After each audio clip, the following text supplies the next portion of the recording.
Hello. महाराज जी प्रणाम। ओ हमारे और स्वतंत्र क्या हाल है? ठीक है महाराज जी। और सुनाओ। यही अभी भैया से बात किए थे, हम्म। प्रदीप भैया से, तो कह रहे थे महाराज जी हैं, मतलब वो कल कृष्ण जन्माष्टमी हुआ कि क्या, तो हम हाँ, कहें कि देखते हैं कि यदि थोड़ा सा स्थिर होंगे तो बात कर लेते हैं। हाँ तो जन्माष्टमी थे ना कल, जी तो थे यहाँ जन्माष्टमी में। जी जी महाराज जी, कुछ पूछना था, समय हो 2-4 मिनट तो पूछ सकते हैं। एक आध मिनट की बात है तो 2 मिनट की तो पूछो, क्या पूछना है।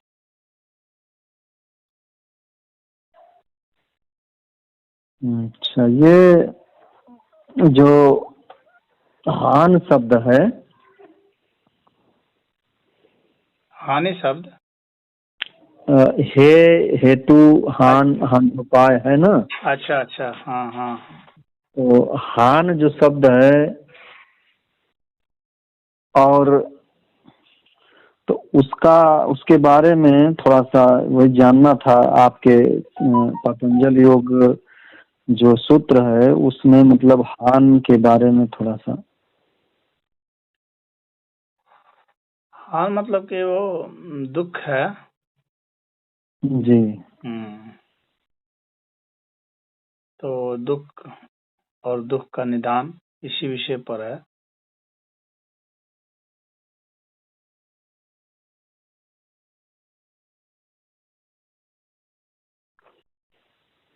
हानोपाय कहते हैं दुख के उपाय को। क्या दुख जी है तो उसका उपाय है, क्या किया जाए, यही है हानोपाय। हान दुख को कहते हैं। उसमें मानसिक, शारीरिक,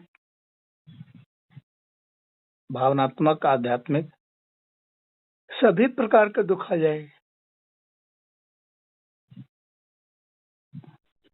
तो हान की जो प्रक्रिया में उसमें क्या है, थोड़ा सा वही आपसे सुनना था। जैसे यहाँ पे बुद्ध के वचन में आया है हम्म। कि प्रहान शब्द आया है, हम्म। प्र सर्ग लग गया है, तो वो उसकी विशेषता मतलब ये है कि प्रक्रिया में वहाँ पे सील शुद्धि से प्रारंभ होकर चित्त विशुद्धि और दृष्टि, कंखावतरण, मग्गा मार्ग दर्शन, प्रतिपदा ज्ञान दर्शन, यथाभूत ज्ञान दर्शन से फिर निर्वाण अरहंतावस्था में परवशित होती है। तो वहाँ हान में, वहाँ पे प्रक्रिया में शुद्धि के लिए या उस प्रक्रिया में साधन में वहाँ पे क्या है, कैसे है, थोड़ा सा यही जानना था। हाँ हाँ तो ये बाकी जो बुद्ध ने जो बताए हैं वे तो पतंजलि में है ही।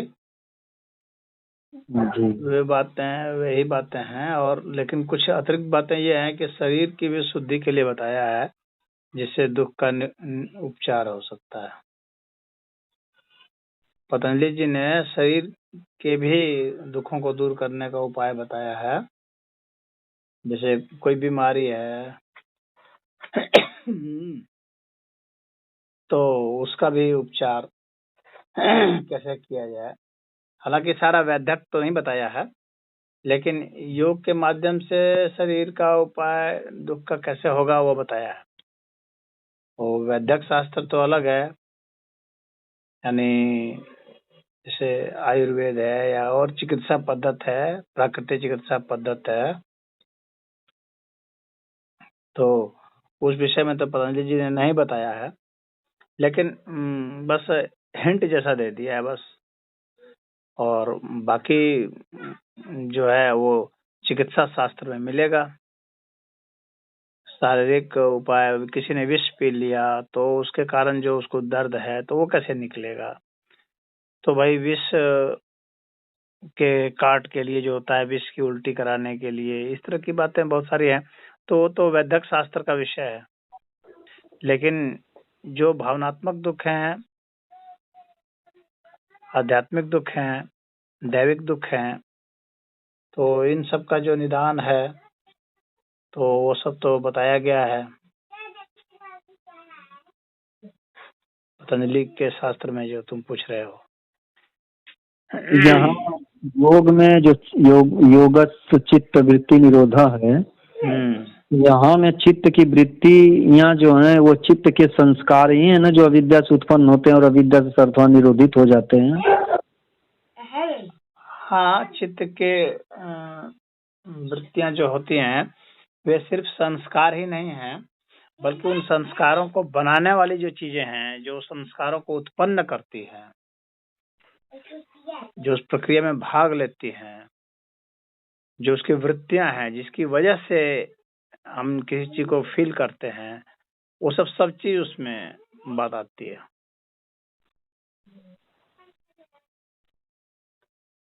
बुद्ध भगवान के मार्ग में हम पढ़ रहे थे थोड़ा सा, तो वहाँ पे आया है एक जगह कि पतंजलि जी ने चित्त माने माइंड और महाभूतों रूप मैटर को प्रकृति का विकार बताया है।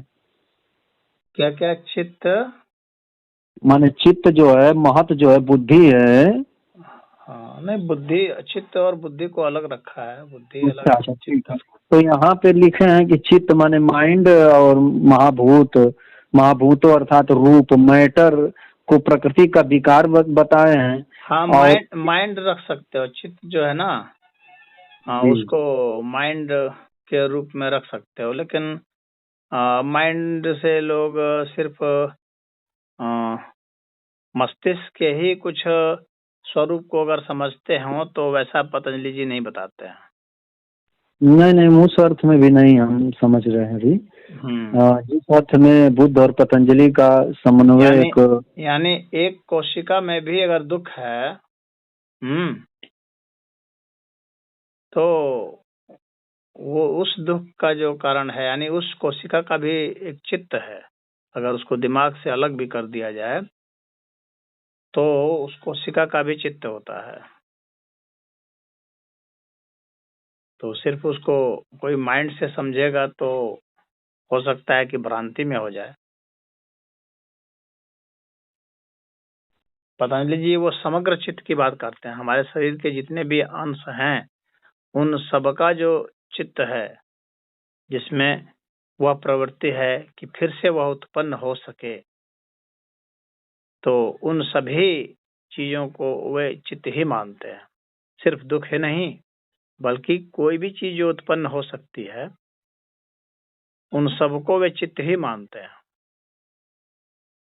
तो वृत्ति का सीधा अर्थ क्या होगा? चित्त का जो स्वभाव है, चंचलता चित्त का स्वभाव है ना, चंचलता चित्त की वृत्ति है ना।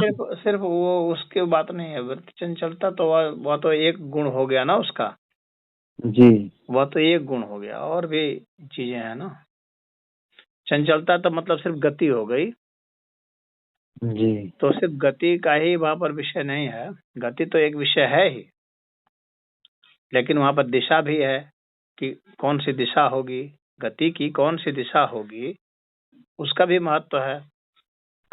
कब कौन सा समय होगा, उसका भी महत्व है। और किस चीज के प्रति होगी, किसके साथ उसका रिएक्शन होगा, उसका भी महत्व है। यानी अन्य जो तत्व होंगे उनके साथ जो क्रिया प्रतिक्रिया होगी उसका भी चित्त से मतलब है।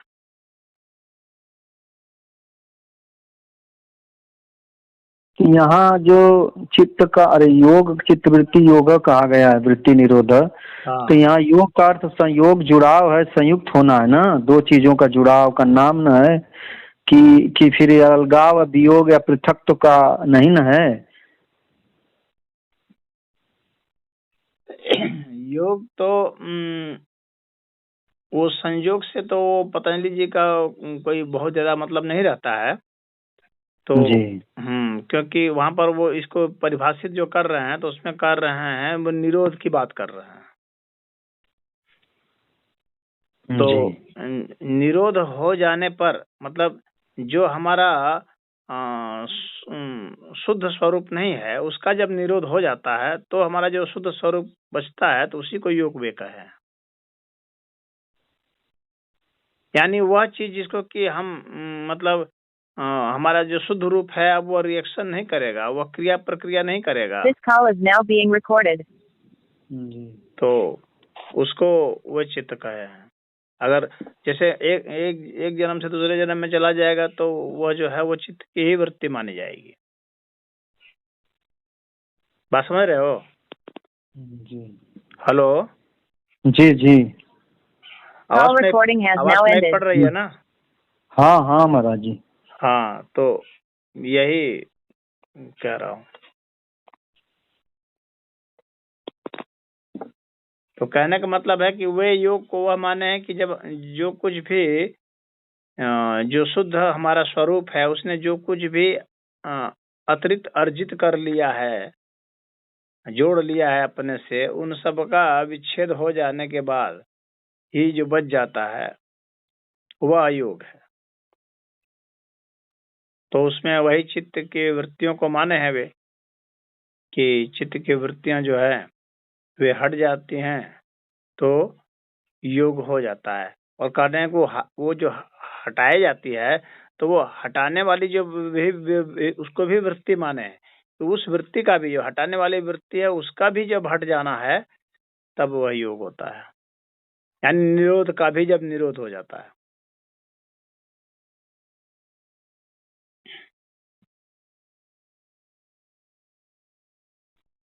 तो ये हम क्या मान सकते हैं कि जो बुद्ध ने दुख निरोध की स्थिति में और पतंजलि जी ने चित्त वृत्ति निरोध की स्थिति में शाब्दिक अंतर है कि एक दुख का प्रयोग हुआ है दूसरे में चित्त वृत्ति का?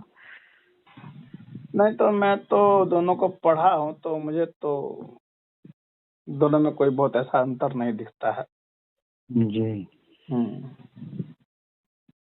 बस इतना ही अंतर दिखता है कि बुद्ध जो है शरीर की शुद्धता पर उतना ध्यान नहीं दे रहे हैं और पतंजलि जी जो हैं वो शरीर की शुद्धता पर और शरीर को ट्रेनिंग दे करके, मतलब शरीर को भी साध करके फिर कैसे आगे बढ़ा जाता है वहां तक है। बुद्ध सीधे माइंड से ही काम करना शुरू कर देते हैं। और आजीविका पर तो बुद्ध कहते हैं कि उसका क्या इफेक्ट है। पतंजलि जी आजीविका के ऊपर कुछ नहीं कहते हैं। आजीविका पर भगवान बुद्ध ने बहुत कहा है किस तरह की तुम्हारी आजीविका होनी चाहिए। हाँ, तो ये पतंजलि जी ने नहीं कहा। जी। मतलब आजीविका का भी हमारे चित्त पर क्या असर पड़ता है, तो उसको उन्होंने कहा। बस उनको आजीविका हो चाहे कुछ भी हो, उसको उन्होंने वो क्रिया प्रक्रिया के तहत ही जोड़ लिया है, उसको उसी में शामिल कर दिया है। और उन्होंने शरीर से शुरुआत उसकी की है।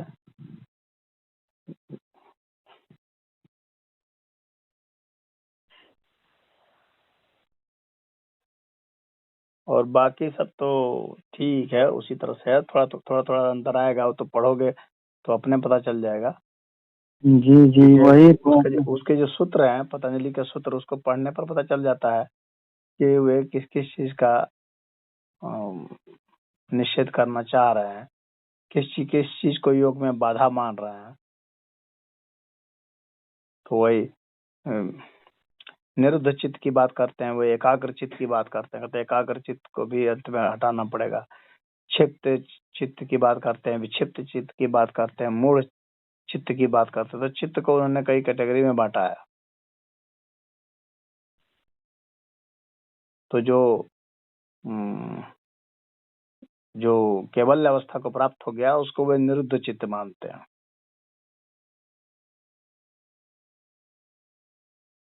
जिनका भी संसार से मतलब कोई ऐसा कुछ जिसकी वृत्तियां ग्रहण नहीं कर रही, लगाव नहीं रह गया, तो वो केवल अवस्था को प्राप्त है। वो केवलपन केवल्य हो गया, यानी वो समग्र हो गया, पूरा का पूरा। वो इस तरह से विभाजित स्थिति में नहीं है या किसी को जोड़ने की स्थिति में नहीं है, बल्कि पूरा अस्तित्व यह जिस तरह से अपने आप में ही संयोगित है, क्योंकि हम सर्वथा तो किसी से अलग है नहीं, लेकिन जिसको हमने मान लिया है कि यह हमसे अलग हिस्सा है या हमारे से भिन्न हिस्सा है, इसे हमें जोड़ना है, तो उस चीज को अलग करके और फिर बाद में कहते हैं कि फिर जो है सब जो है कैसे एकत्व की अनुभूति हो जाए, बस वह अवस्था निरोध चित्त अवस्था है। वास्तव में निरोध चित्त अवस्था में निरोध नहीं होता है। वास्तव में निरोध चित्त अवस्था में क्या होता है कि पूरी समग्रता का एहसास होता है, पूरा अस्तित्व। इसीलिए उसको केवल्यपात कहे हैं, केवल्य अवस्था की प्राप्ति हो जाती है। तो केवल्य मतलब कि सिर्फ और सिर्फ वही हो जाना, यानी पूरा अस्तित्व हो जाना। तो चित्त जब अनंत अस्तित्व को महसूस करता है, अनंतता महसूस कर लेता है, तो वह अवस्था जो है उन्होंने परम अवस्था माना है, और उसी को वे योग कह रहे हैं। ठीक है जी जी। जैसे एक शब्द है, जैसे आया है अविद्या की, अविद्या की यह परिभाषा बुद्ध वाणी से कतई भिन्न नहीं है। वो 2 का 5वां श्लोक है।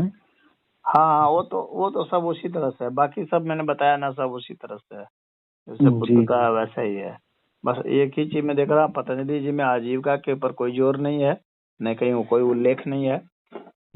और बुद्ध का जो है शरीर की शुद्धि और औषध, मतलब रोग वगैरह हो जाए तो उसके लिए क्या है, इन सब का कोई उल्लेख नहीं है।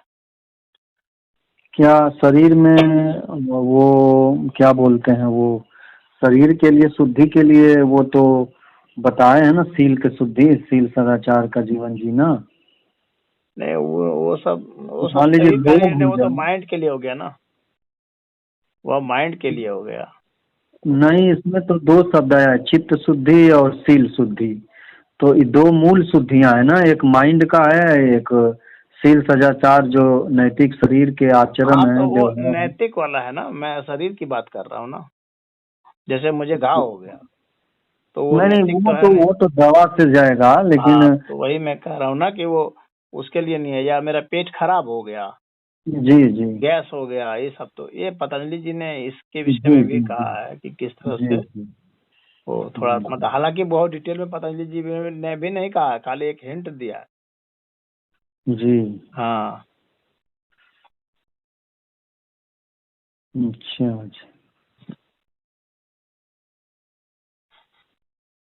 यही थोड़ा देख रहा था तो उद्गार आ गया कि आपसे बात करके थोड़ा सा समझ लूं कि ये मेन समझना था ये कि हमको हम तो मतलब पूछ दिए, कई शब्द उसमें आ गया, थोड़ा सा चलने लगा बातचीत। ये जो है हेतु है, हान है, हानोपाय है, इसका संक्षिप्त थोड़ा सा आपसे समझना था इसके बारे में, क्योंकि किताब में बुद्ध से वो कतई भिन्न नहीं दिख रहा है। तो मैं वही है कि कोई कार्य है तो उसका कोई कारण है। है तो उसी कहते हैं कि अगर कुछ कार्य है, कहीं कुछ घटना है तो उसके पीछे कुछ कारण है, उसका कुछ ना कुछ हेतु है। तो वो कह रहे हैं कि दुख है तो दुख का कोई ना कोई हेतु है, कोई ना कोई कारण है। तो हेतु हान में यही है। तो उसका हेतु जो है वो बुद्ध के हिसाब से तो कारण तो वो क्रेविंग को कहते हैं, तृष्णा को। काज माने कारण हो गया, क्रेविंग तृष्णा को बताते हैं। तो यहाँ पे प्रकृति का और पुरुष का जो संयोग हो गया है और उसे बिलगाव का जो वृत्ति निरोध योगा का बात हुई है, पतंजलि जी कहते हैं कि उसका जो कारण है दुख का, जी तो वो कहते हैं कि दुख का कारण जो है वही चित्त की वृत्तियां जो है वही है, अविद्या है दुख के कारण। अच्छा, अविद्या है और चित्त की वृत्तियां। हाँ, मतलब वही चित्त की वृत्तियां को ही मूल मानना है। चित्त की वृत्तियों के तहत ही ये सब अविद्या जितना भी है, सब तृष्णा वगैरह जो कुछ भी है, ये सब चित्त की वृत्तियों के तहत ही वो रखे हैं। तो जैसे हम क्रोध है, मोह है, ये सब जितना भी है, तो बुद्ध ने तृष्णा को कह दिया दुख का कारण। तो जैसे कोई पूछे कि पतंजलि जी ने क्या कहा, तो फिर वहाँ पे क्या हम कहेंगे, उसको अविद्या कहेंगे या तृष्णा कहेंगे या आसक्ति कहेंगे? तो वृत्तियां को रखा है। अच्छा, वृत्ति ही दुख का कारण है हमारे। हाँ, और उन वृत्तियों के तहत फिर इन सबको रखा है। अविद्या को या तृष्णा को। हाँ, उन वृत्तियों के तहत फिर रखा है। मतलब मूल रूप से वो वृत्ति को मानते हैं, वो कहते हैं वृत्ति के तहत ये सब यानी तृष्णा भी एक वृत्ति ही है जी। अविद्या भी एक वृत्ति है। यही वो कह रहा। पतंजलि जी कहते हैं वृत्तयः पंचतयः क्लिष्टा क्लिष्टा, 5 वृत्तियां ये माने हैं, क्लिष्ट और अक्लिष्ट। उसमें से प्रमाण विपर्य विकल्प निद्रा स्मृतयः, यानी प्रमाण विपर्य विकल्प निद्रा और स्मृति, ये 5 वृत्तियां माने हैं और इन्हीं के निरोध की बात की है। तो ये जो 5 वृत्तियां हैं, इन्हीं का बाकी जितने हमारी ये सब चीज़ें हैं जो इन सब वृत्तियों के तहत आ जाती हैं, जिनसे हमें छुटकारा पाना है, तो उसी के निरोध की ये बात की है। और सारा शास्त्र जो है उसी आधार पर है। फिर कैसे उससे मुक्ति पाएंगे उसकी बात भी उन्होंने बताई है कि इन वृत्तियों से कैसे छुटकारा पाएंगे। तो उसमें हेतु भी माने हैं, राग द्वेष आदि जो हेतु है उसको माना है। तो उसी की बात है। और संस्कार का तो खैर उन्होंने माना ही है कि संस्कार जो होते हैं उसका भी निरोध करना पड़ता है। यहाँ तक कि सविकल्प समाधि में भी संस्कार रहता है, तो निर्विकल्प समाधि चाहिए उसके लिए। बस यही है।